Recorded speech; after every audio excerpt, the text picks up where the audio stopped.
After years of development and anticipation, Dwayne "The Rock" Johnson has finally delivered a take on DC's Black Adam that goes all out on spectacle as promised.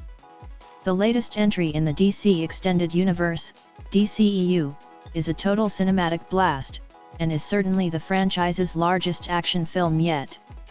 Those who have been waiting for this adaptation long since Johnson first expressed interest back in 2007 will not walk away disappointed.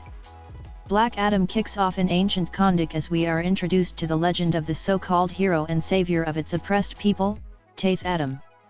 Cut to the present and Kahndaq is now overrun and occupied by Inter Gang, a hostile legion of mercenaries who exploit the country's resources as its first tyrants did centuries ago. Locals have to face constant abuse at the hands of Inter Gang, until one local fugitive/explorer, Adriana, Sarah Shahi, discovers a way to fight back by finding the legendary crown of Sabak, a source of unlimited magic power. But in the race to get the crown of Sabak, Adriana accidentally awakens the man himself, Taith Adam. Mayhem ensues as the ancient savior discovers what's left of his homeland. The modern-day Kahndaq citizens are in desperate need of a hero, as the rest of the world has all but abandoned them. However, Taith Adam has his own nefarious ways of fighting crime, gaining the attention of the Justice Society. In the conflict of how to once again liberate Kahndaq, Taith Adam finds himself needing to update his image and status, leading him to become the version of Black Adam fans know and love. The film begins on a weak note as it goes full exposition mode, explaining the ins and outs of Kahndaq's past.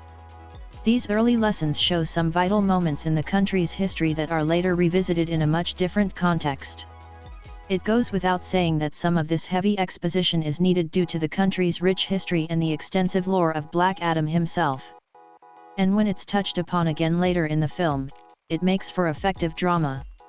Yet, director Jaume Collet-Serra's starting execution is still overlong and clunky. The first act of Black Adam doesn't improve much as it introduces the main civilian leads, Adriana, and her small family of would-be liberators. The dialogue here is shaky at best, which connects to one of the greater problems of the film. The screenplay is so action-orientated that it almost completely leaves out the necessary room for characters to breathe. Noah Centineo's Atom Smasher and Quintessa Swindell's Cyclone are the primary victims of this. These new JSA recruits barely become acquainted and get to bond outside of a few cool action beats. This is already half of the JSA feeling underutilized. Despite the screenplay not being top-notch, a few great character-to-character scenes slide through the cracks. This occurs as Black Adam and the Justice Society get more time to interact. It's here that the film is at its peak. Dwayne Johnson is a fantastic Black Adam, his sheer love for the character radiate from the screen. For being reportedly the highest-paid actor in Hollywood, Black Adam is already one of his most defining roles to date.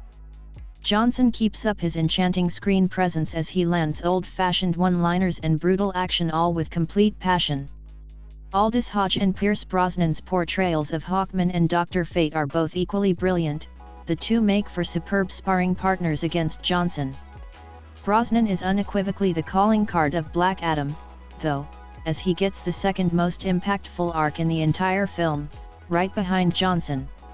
Once again, Noah Centineo doesn't have much to chew on, yet his Atom Smasher still gets the job done as good comic relief. Likewise, Quintessa Swindell has a few memorable bits but is far more deserving of screen time. These two could definitely go far if DC plans to feature the JSA in more films down the line. Jaume Collet-Serra's impressive eye for spectacle rises above his spotty build-up in the first act. Everything Black Adam feels exciting and huge. This is largely down to Joker cinematographer Lawrence Sher, whose beautifully graded shots never comprise composition for action. Every fight sequence packs a punch, and the film gets extra creative when utilizing Dr. Fate's powers. Dr. Fate's magical abilities are as mind-bending as they rightfully should be immediately from the get-go. Also, Black Adam features plenty of slow-motion sequences that will take spectators back to Zack Snyder's filmmaking style.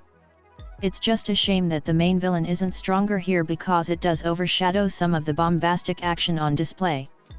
Ultimately, Black Adam is a thoroughly entertaining ride that makes for an awesome experience on the biggest screen one can find. The scale of the film is well worth it. What it sets up for the future of the DCEU is exciting and not to be overlooked. With Dwayne Johnson setting himself up as some kind of DCEU advisor, anything is possible when enough is at stake like it is in Black Adam. It looks like exciting times are ahead for DC fans. Even with Black Adam's first outing having its flaws, the positives far outweigh the negatives, which is what, at the end of the day, truly matters.